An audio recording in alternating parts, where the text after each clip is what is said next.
শিৱসাগৰত বিজেপি নেতাৰ কুকাণ্ড বিশ্বজিৎ হাজৰিকা নামৰ ব্যক্তিজনৰ বিৰুদ্ধে উত্থাপন হৈছে গুৰুতৰ অভিযোগ নিজ কৰ্মস্থানৰ পৰা উভতাৰ পথত আক্ৰমণৰ অভিযোগ মহিলাক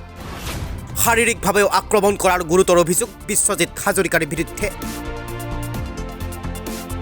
বিজেপি নেতাৰ কুকৰ্মৰ বিষয়ে কিমান কম কিমান শুনিব আপুনি বিভিন্ন সময়ত বিভিন্নজন বিজেপি নেতাৰ বিৰুদ্ধে উত্থাপন হৈ আহিছে কুকৰ্মক কুকাণ্ডৰ বিৰুদ্ধে গুৰুতৰ অভিযোগ বিজেপি নেতাৰ কুকাণ্ড এয়াই যে প্ৰথম হেয়া নহয়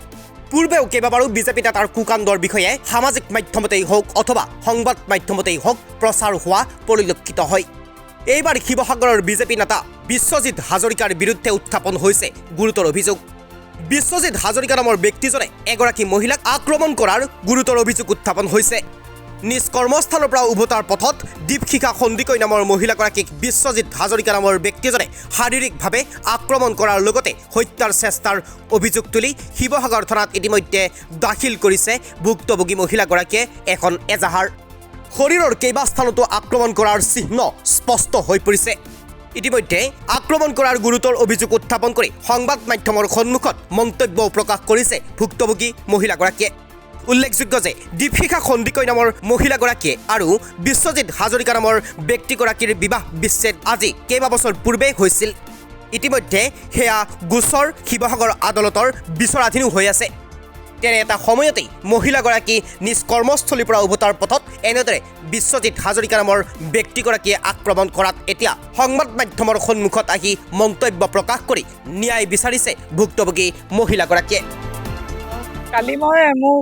কামৰ পৰা মানে ঘৰলৈ উভতি আহি থাকোঁতে মোক শিৱদৌলৰ পিছফালে আগভেটি ধৰি মোৰ আগৰ মানে স্বামী বিশ্বজিৎ হাজৰিকাই আগভেটি ধৰিলে মোৰ লগত প্ৰথম অৱস্থাত তেওঁ তৰ্কাতৰ্কিত লিপ্ত হৈ কিনি মোৰ মোবাইলটো কাঢ়ি লয় মোবাইলটো কাঢ়ি লোৱাৰ পিছত মই তেওঁৰ হাতৰ পৰা মোৰ মোবাইলটো আনিবলৈ যাওঁতে তেওঁ মোক চুলিত ধৰি ৰাস্তাৰ মাজতে চুচৰাই মাৰধৰ কৰিবলৈ আৰম্ভ কৰে আৰু তেনেকৈ মাৰধৰ কৰাৰ পিছত মই তেওঁৰ পৰা বাচি আহিবলৈ মই তেওঁৰ হাতত মানে কামোৰ এটা মাৰি তেওঁৰ হাতৰ পৰা বাচি আহোঁ আৰু তেওঁ মোৰ মোবাইলটো মোৰ চশমা আৰু এনেকৈ ঘড়ী এইবিলাক মানে চব ভাঙি সেইবিলাক তাতে হেৰি কৰি কিনি তেওঁ মোক তাতে দম দিছে যে এনেকৈ তই থানালৈ তোক মই চাই ল'ম মোৰ দলৰ ফালৰ পৰা মই চাই ল'ম তেনেকৈ কৰি কিনি সি মোক তেনেকৈ হেৰি কৰি থানালৈ ফালে গুচি আহিলে আৰু তাৰ লগত মই 2019 চনৰ পৰা বেলেগকৈ আছোঁ যোৱা বছৰৰ এপ্ৰিল মাহৰ পৰা আমাৰ ডিভৰ্চৰ কেছ চলি আছে তাৰপিছতো সি কালি মোক ৰাস্তাত ধৰি তেনেকৈ মাৰপিট কৰাৰ পিছত মানে মোৰ এতিয়া মানে প্ৰাণৰ সংশয় আহিছে চ' সেইকাৰণে মই এতিয়া ন্যায় বিচাৰি এই শিৱসাগৰ থানাত এজাহাৰ দিছোঁ আৰু পিঠিত মানে কামুৰিছে এনেকৈ পেলাই লৈ কিনি আৰু গোটেই মাথাই চাথাই মানে গছৰ মুহাত মাৰি দিছে আৰু চব এইবিলাক মানে ফুলি হেৰি হৈ আছে